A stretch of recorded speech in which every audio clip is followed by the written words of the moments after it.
چې دا وخت د پی کې 6 چې کوم رزلټ مونږ تاسو له درکو په د ډاکټر امجد چې په هغه کې واضحه برتری ده په دویم نمبر چې کوم پوزیشن هغه مونږ تاسو ته ظاهر کو دا وخت څنګه سره اسد خان موجود دی. اسد خان دا راته وایي چې څه صورتحال دی پیګر سدي. الحمدلله د ټول نمخ کو د الله لاک شکرګزار یو چې الله پاک دا ورځ مونږ ته ولا شکر دی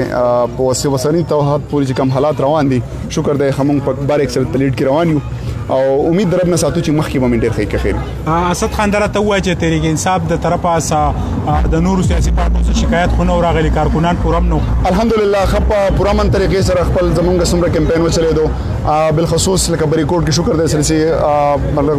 به خوندي یا به ماحول خرابېدو سره پروګرام ونه شو دا د بریکوټ د عوام د لپاره یقینا د خوشاله مقام چې الحمدلله خدای خیر سره وکړل او دا خو سیاست یو لوبه ده یو منډه روانه ده دا نه علاوه مونږ ټول پټول ورونه یو د نتري صورتحال له سلیم الرحمن د نتري الحمدلله د کمی پوری وسه مونږ اپډیټس دي نو نتري مونږ خپته ځای سره روانو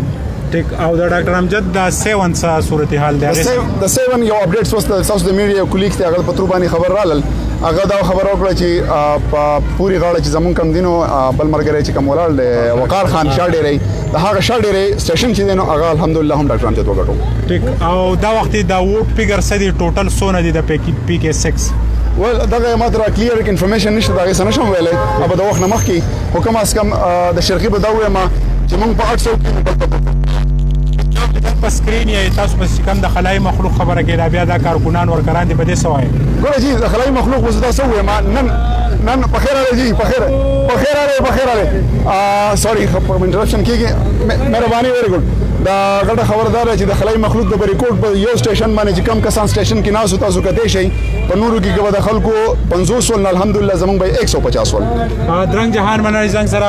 انفارمیشن سیکریټری اسد علي خان موجود او د پی کې 6 صورتحال چې ډاکټر امجد د غوازیه برتری دا په 7 باندې لا واضحه پوزیشن نه ده د قومي د ان 3 کم نشش یو د سلیم الرحمن چې دغه په ټاپ ته په دویم نمبر چې د عبدالکریم خان او شهریار امیرزیب چې د هغه اطلاعات راځي او کنفرم صورتحال چې هغه موږ تاسو ته په لګا شي به